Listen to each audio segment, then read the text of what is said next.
Pero no se La le veía a cifra- usted capacidad de actuación cuando aquello seguía cayendo. ¿No tenía usted algún plan como para corregir esas pérdidas? Por lo menos es lo que se traslucía. la actual consejera delegada sabe que se encontró encima de la mesa el diagnóstico de los centros y los elementos que se habían puesto en marcha para negociar con la plantilla, para negociar sin imponer toda una serie de medidas de muchísimo más alcance que las que ella ha planteado. Así de claro.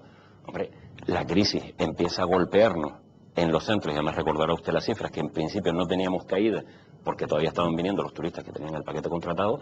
Nosotros empezamos a caer, creo recordar, en octubre del año 2009. Es cuando empieza a caer de manera fuerte. Tuvimos la moción de censura en el verano siguiente. O sea, el tiempo mínimo para ir reaccionando y para ir preparando un proyecto con los empleados, con los trabajadores, con el resto de fuerzas políticas para racionalizar el gasto en los centros. ¿Que pudo haber sido un mes antes? Pues probablemente, pero lleva un tiempo. Es la principal empresa que tiene el Cabildo, un volumen de personal alto, un volumen de actividad alto. No se trataba de improvisar. Empezamos a cortar, empezamos a preparar todo el acuerdo de reorganización con los centros. Lo que pasa es que en ese momento nos pusieron la moción de censura. Si hubiéramos seguido alguna de las medidas que tomamos coincidirían con la de la actual consejera y otras no. Pero bueno, le toca la responsabilidad a ella ahora. Otra de las críticas que se le pueden hacer, don Carlos, y que se le han hecho, ustedes abanderando políticas de sostenibilidad, medioambientales, y resulta que el complejo medioambiental de Sonsama, según los actuales gestores, estaba dejado de la mano de Dios.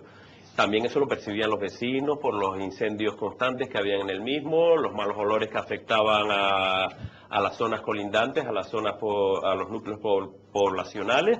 En este sentido, no sé si hay una autocrítica, usted tiene una respuesta para la crítica que se le hace. Yo creo que la respuesta es evidente. Yo sé que el presidente actual, don Pedro Sanginés, tiene unas capacidades enormes. Es un trabajador incansable. Lanzarote le cabe en su cabeza.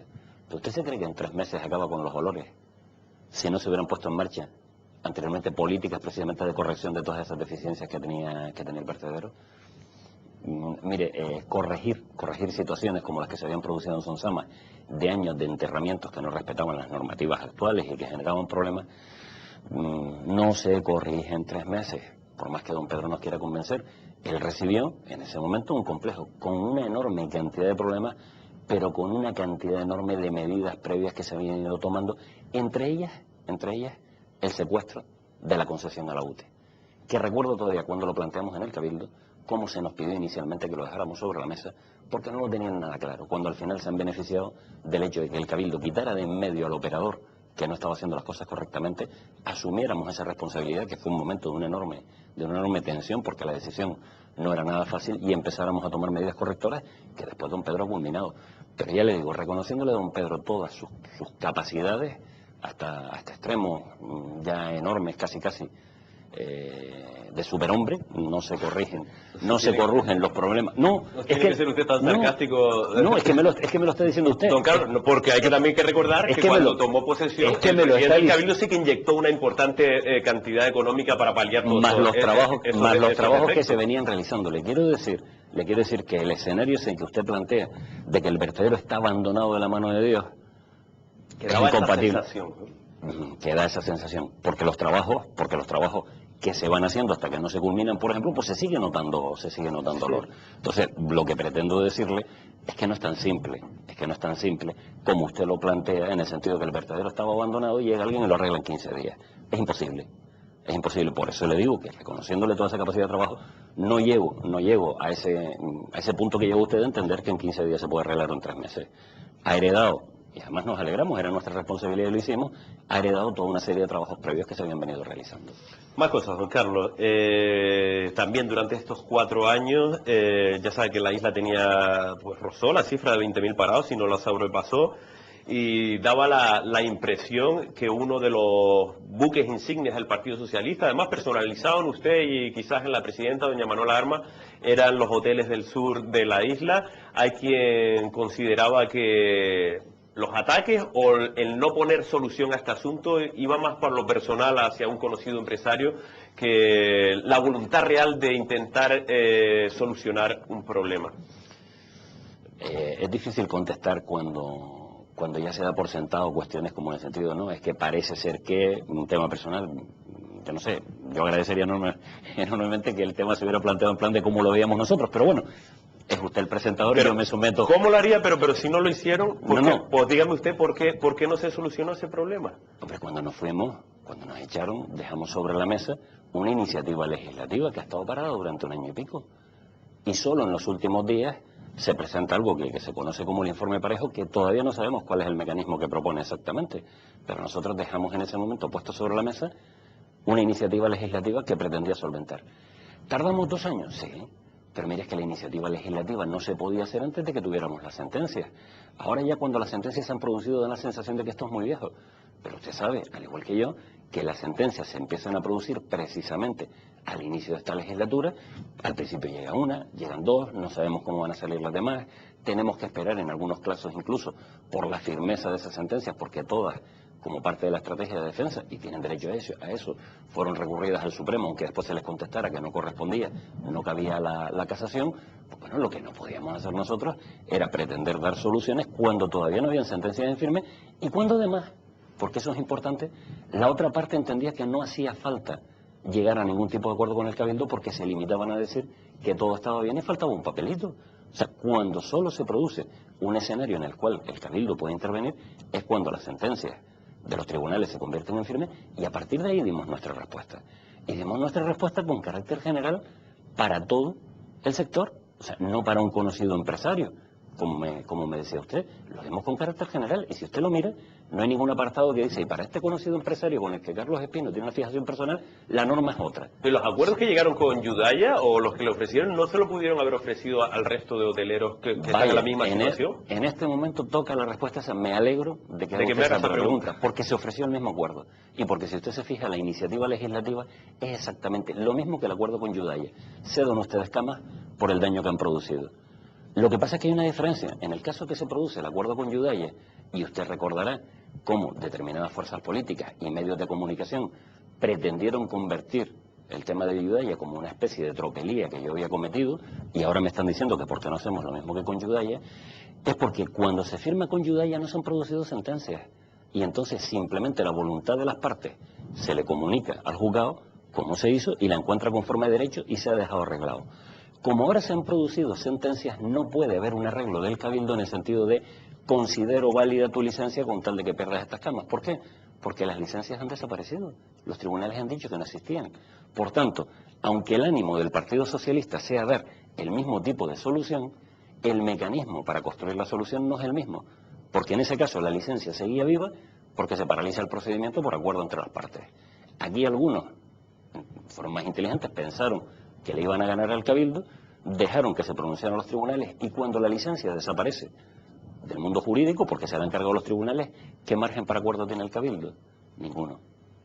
Pero esa oferta se le hizo a todos los afectados, porque nunca desde el Partido Socialista se han tenido obsesiones con nadie, ni se han tenido favoritismos con nadie. Ahí estaba la oferta para todos. Usted recordará que en ese momento la reacción no fue, oye, vamos a ver si el resto de los hoteleros pueden entrar. No. Fue coger y decir que esa solución estaba mal dada. Algunos la recurrieron incluso ante los tribunales, y ahora lo que se ha comprobado con el tiempo es que había un error impresionante entre aquellos que se pensaban que tenían la posición ganada, que el Cabildo no tenía nada que hacer, y ahora se han encontrado con que no tienen licencia. Y claro, el mecanismo de solución es totalmente diferente.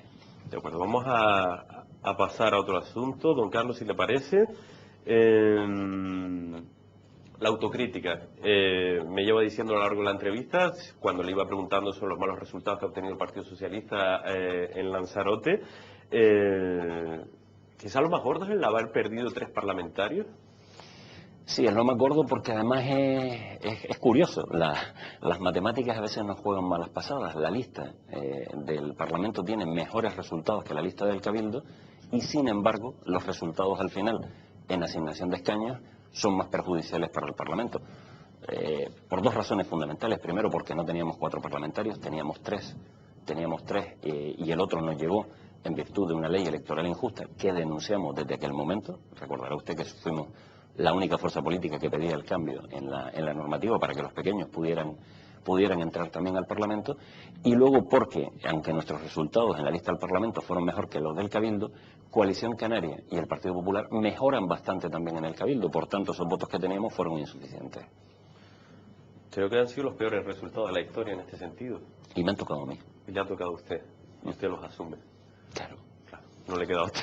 No me queda otra. Podría en este momento tomar otro tipo de actitud, pero tomo la que considero que debe ser, que es poner mi cargo a disposición de los compañeros y que sea el partido el que en ese momento coja y diga si debo continuar o no debo continuar. Es que me toca asumirlo.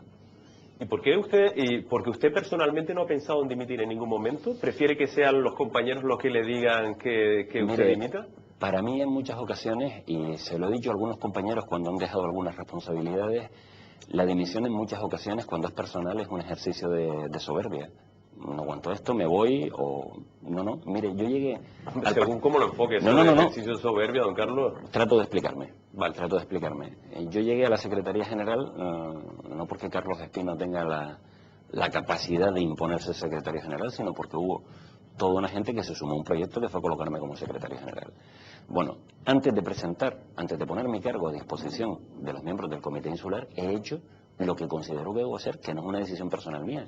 Le he pedido a mi ejecutiva, a mi órgano de confianza, el que lleva el partido conmigo, le he pedido que me respalden el hecho de ponerlo a disposición del comité. No puede ser una decisión mía.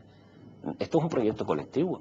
Y por tanto, hasta para poner mi cargo a disposición, a la gente que me acompaña les he dicho, yo creo que debo poner mi cargo a disposición. Pero entonces nadie dimitiría, don Carlos, a título personal, si seguimos la regla de tres que usted está aplicando. Vamos a ver si hay un valedor del proyecto. Si hay una designación personal mía para un cargo y yo quiero mañana no seguir, claro que cabe la dimisión.